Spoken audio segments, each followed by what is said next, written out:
From Hollywood, it's time now for... Johnny Dollar. By golly, I knew it. What? Yes, sir, I knew darn well you'd still be here in Vegas. Pease. That's right, Pete Brenneman. And just how did you know I was still around and here at the Stardust? Simple process of elimination. When I called the airlines, they said you hadn't bought a ticket, Johnny. Their flights were all full up. Oh, yeah? That's right. Or did you just decide to stay over and partake of some of the joys of living that Las Vegas offers? Nope. The only reason I'm still here is that Anyhow, I started calling the big hotels, and sure enough, the Stardust said you're among those present. Having yourself a gay old time, Johnny? Losing your shirt at the gaming tables? Pete, I told you, the only reason I'm still here is Johnny, that... I hate to put a damper on your fun. Pete. But I sure am glad you did stay over, because little problems come up. Oh? Not another murder case, I hope? Oh, just little problem. Arson, embezzlement, burglary, what? Unless you don't care about a possible extra fee on this trip, why don't you come over here to the office and let me tell you all about it? Okay. Why not?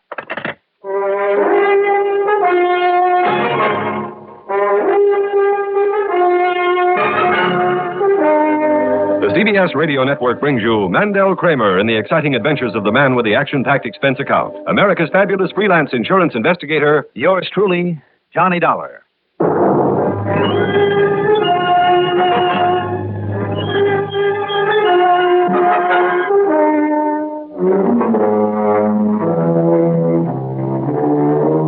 Expense account submitted by Special Investigator Johnny Dollar to Western Maritime and Life Insurance Company, Las Vegas office. Following is an account of expenses incurred during my investigation of the Zipp Matter.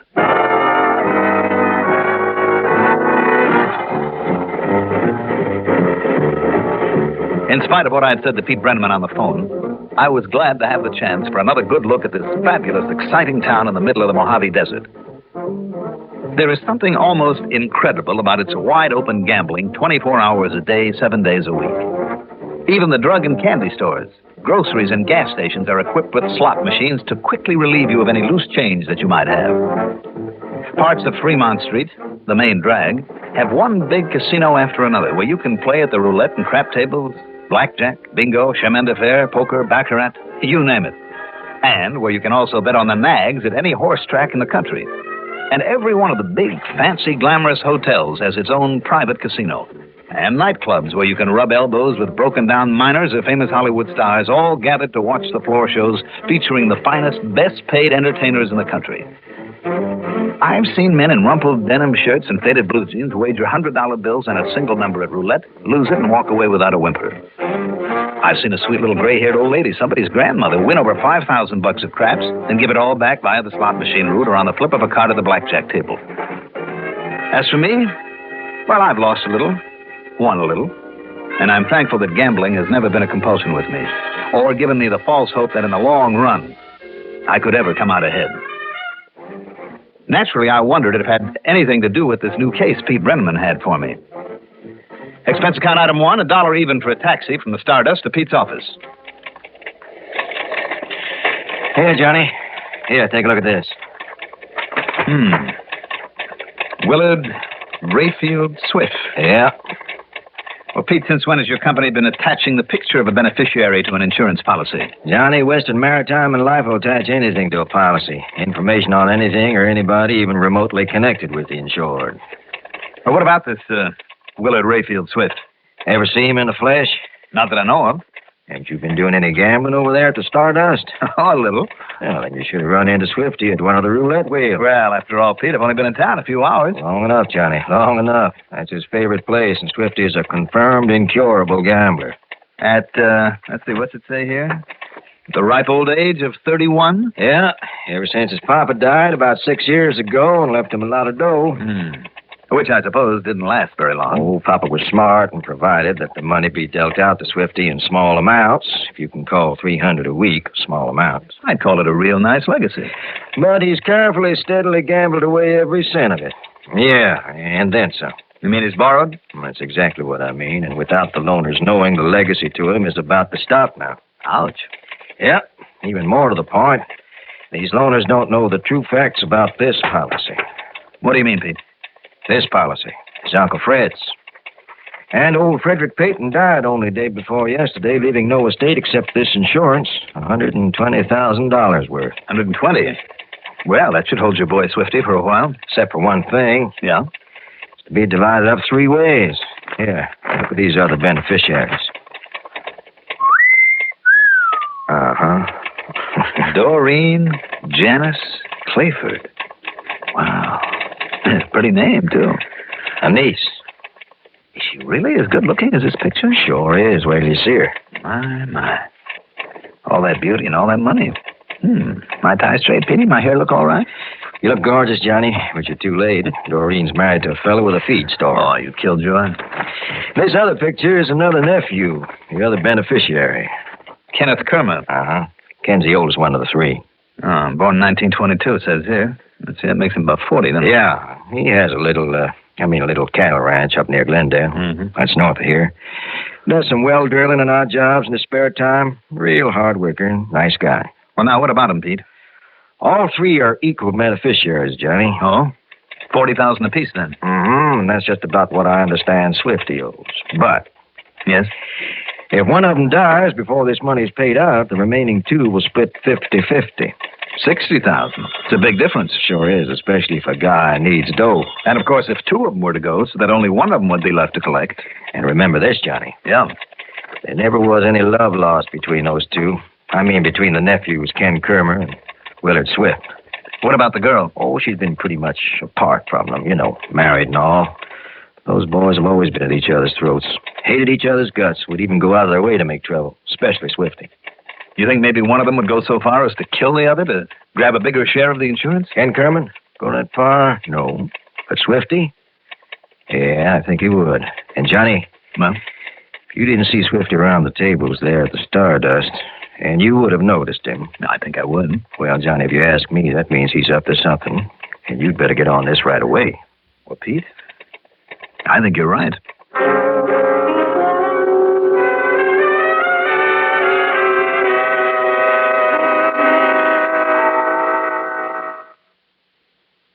When you have to stay alert, don't let drowsiness slow you down. Perk up. Perk up with No-Dose. The safe way to stay alert without harmful stimulants. Remember, when you're driving, working, studying, and monotony makes you feel drowsy. Perk up. Perk up with No-Dose. No-Dose.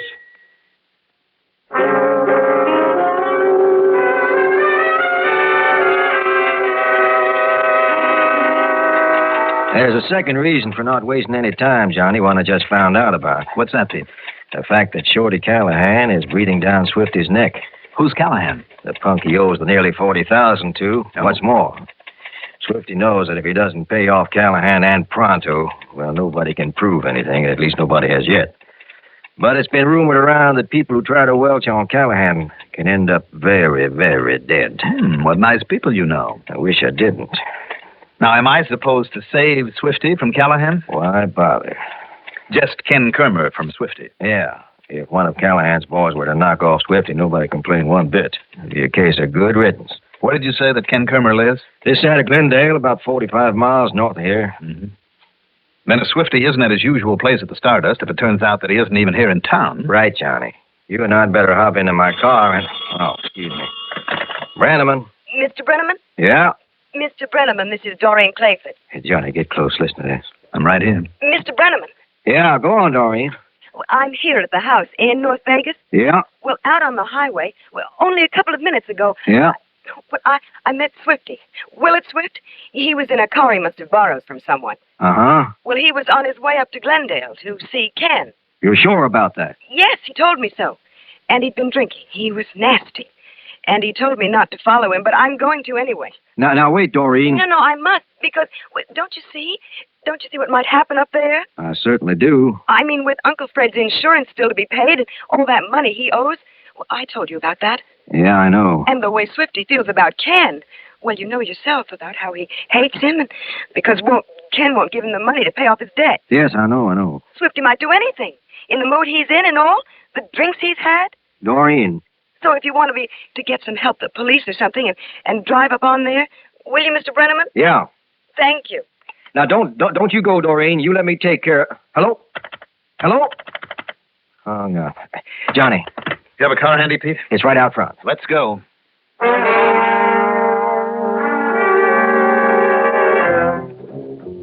With Pete at the wheel, we swung right at the end of Fremont Street, then barreled down north on 91 toward the town of Glendale. In North Las Vegas, he stopped at a little house on one of the side streets, but only for a minute in the hope that Doreen was still there and had not gone on ahead. But apparently she had. So, out on the highway again, he really burned up the road, hoping a cop would spot us, would come along and give us a hand. But darn it, when you need him, they're never around. Oh, I wouldn't say that, Pete. But look ahead. Yeah, I see. Looks like it's coming across the mountains from the east, too. If you know what these sudden easters can do in this country, Johnny. I'm afraid I do. Let's just hope we can get there ahead of it. Hang on.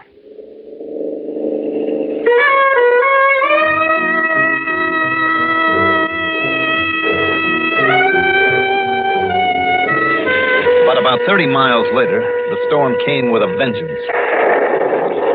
Believe me, it really clobbered us, and we had to slow to almost a crawl, even with the headlights on. Here and there in low spots, rivers of mud roared across the road, and half a dozen times we passed cars with their engines drowned out. Or maybe the drivers were simply smarter than we were and decided to sit out the storm because visibility was almost nil. Now and then we had to make our way cautiously around sizable boulders that had rolled onto the road. It's just no use, Johnny. Doreen's gotten there way ahead of us. And you think her life might be in danger, too, You knew Swifty as well as I do. Hey, slow down and take it easy or we'll end up in a ditch. You know what I wish, Johnny? What? One of Callahan's boys had taken care of Swifty. Well, who knows? Maybe that's the real reason for his heading out of Vegas. I sure hope so. But if he has gone out to Ken's ranch... Now, wait.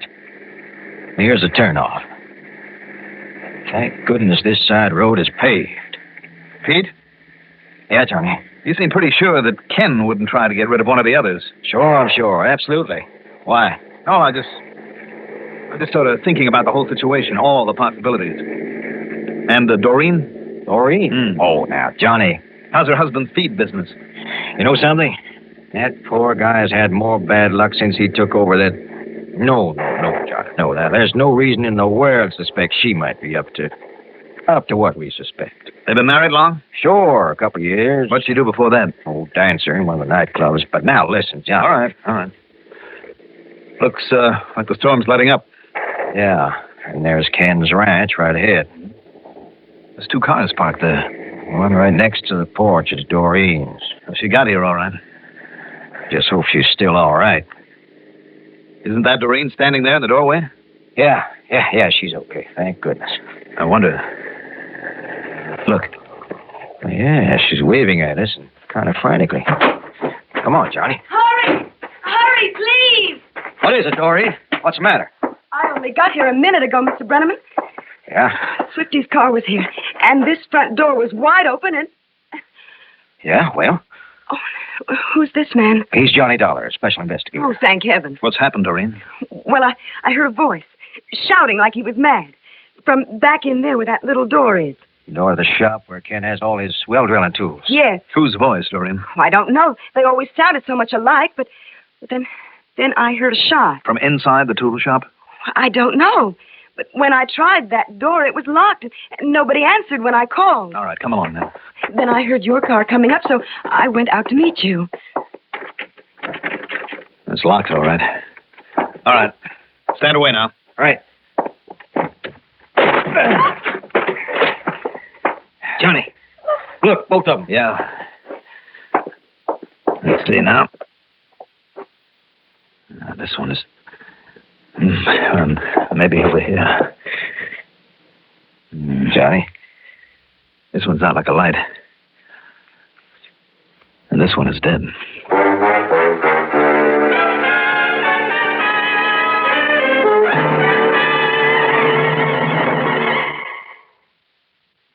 Newport filter cigarette, Newport menthol cigarette. There's that Newport theme again. Comes through like the taste of a Newport filter cigarette. Fresh and clear. Like the voice of a girl you used to know. Listen. There's a difference, all right. Like when you light up your first Newport. Man, you've never tasted anything like this. Good, rich tobacco flavor. The right amount of menthol and just a hint of cool, refreshing mint. What is it that fellow in the commercial says about Newport? Are there any questions, man?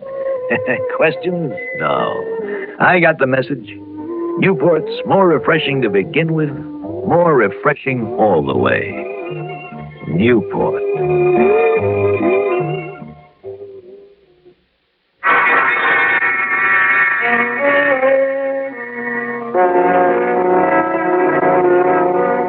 The dead man was the older of the two, Ken Kerman. He'd been shot through the chest with a .38 slug, which had then bounced off the wall in back of him and lay on the floor. While Pete and Doreen, with a wet towel and some whiskey they found, went to work on the other, on Swifty, I went over that tool shop with a fine-tooth comb. I looked around outside, too, and very thoroughly, but found nothing of any help. Then, when Swifty was feeling better and able to talk... And this awful lump on your head, Swifty. What happened? But what happened in here? A lot you care, don't you, Doreen? Don't give me that. You wish it was me laying here dead. Oh. Well, I care. What did happen? Well, Swifty? Okay. Give me a second to muster my thoughts, and I'll give it to you straight. I think you better. Well, I came here to... Oh! You better not try to move yet. I came here to see if there was any possibility that Ken had let me have some money. Again, Swifty? So what? What's it to you? All right, Swifty, just tell your story. Okay. At first, he didn't even want to let me out of the rain. He blocked the door. But then he saw Doreen's car make the turnoff from the highway. So he brought me in here and locked the door on us. Hey, you see it? He locked it with the key. Yeah. On the inside here. Then what happened? And we had a big argument. Brother, I mean a real big one. That's when he hit me. He didn't. Hit you with what? How do I know? Like a jerk and against my mama's best instructions, I turned my back on him. This little piece of pipe lying here beside his hand? Maybe so. Don't touch it, Pete. We may have to look for prints. Right. All right, Swifty, go on. What happened next? How should I know? Don't you get $1? He knocked me out. Cold as a pancake. The next thing I knew, this loving Doreen here was splattering water all over me just now. You didn't hear the shot that killed him? How could I? When I was laying here on the floor, out cold? Say, listen. Listen, you know what I think, Dollar? What? This little sweetness and light character here must have done it. What? You mean me? Yeah. Yeah, I mean you.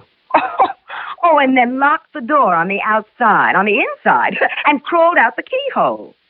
It's no good, Swifty. So you'd better think of a better one. Callahan. Like maybe you did it your own self after he hit you. Wait a minute. Then maybe threw the gun out of the window. And that's why it's broken. Why the window is broken. No, wait, I said. Shorty Callahan. It had to be. One of him or one of his boys. Yeah. After Kenny knocked me out. Possibility, Johnny. Through the window. He must have followed me up here. In the rain and all, he thought it was me that he saw through the window. Only it wasn't. It was Ken. He could be right, Johnny. I don't think so. But now, look, Johnny. Yes, Pete? Well, you know what I think, much as I hate to. What? That he's right about Callahan. Sure I am. You didn't find any sign of a gun, did you? I didn't find any footprints outside either. So the storm must have washed him away. The storm was over, Pete. There was still a lot of water draining off out there. You see how the window was broken? From the outside in. All the glass is here on the floor. Broken that way by a bullet? Why not? Would only have left a hole, maybe some cracks. Oh, you're crazy, Dollar. It must have been busted by the bullet. All you had to do was raise the sash and strike it from the outside. Me? Oh, now listen. I think you killed him, Swifty, and for a very obvious reason. The insurance money. And I say you're crazy. Because like he says, Dollar, where's the gun? Did you find one? Inside or outside or wherever you looked? Answer me that. No, I didn't. But how did you, lying here supposedly unconscious, know that I was looking around outside? Well? What are you, dumb?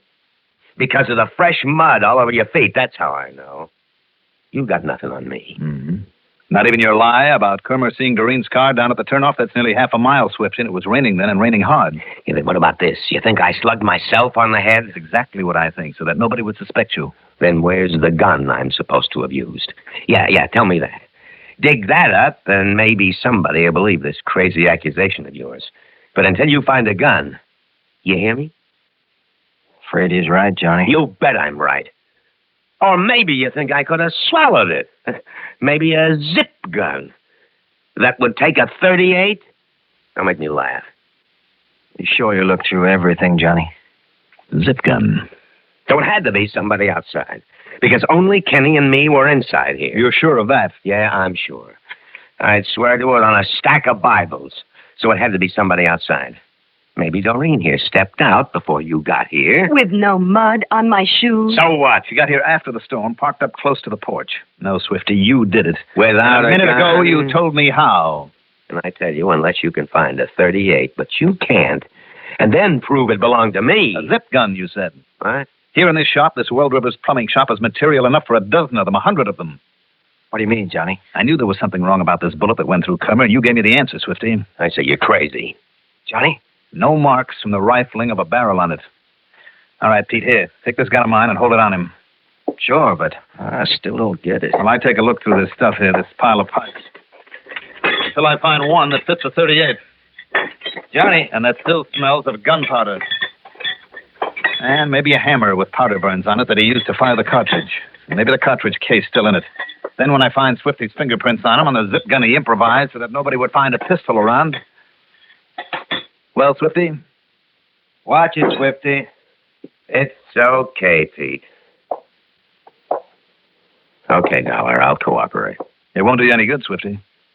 It's still murder. I know, but maybe a judge would, or a jury would. Well, anyhow, it's that short one, that hunk of steel pipe on the workbench, and the hammer beside it.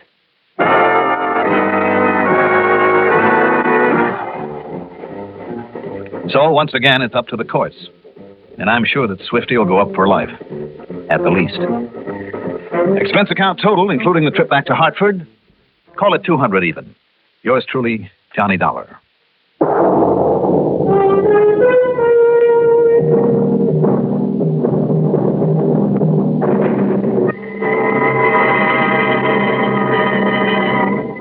Now, here is our star to tell you about next week's story. Next week, the fastest jailing of a murder suspect you ever saw. Me. Join us, won't you? Yours truly, Johnny Dollar. Yours truly, Johnny Dollar, is written by Jack Johnstone, produced and directed by Bruno Zerato Jr., music supervision by Ethel Huber, sound patterns by Joseph Cabibbo. Johnny Dollar is played by Mandel Kramer. Also featured in our cast were Jim Stevens as Pete Brenneman, Leon Janney as Swifty, and Rita Lloyd as Doreen.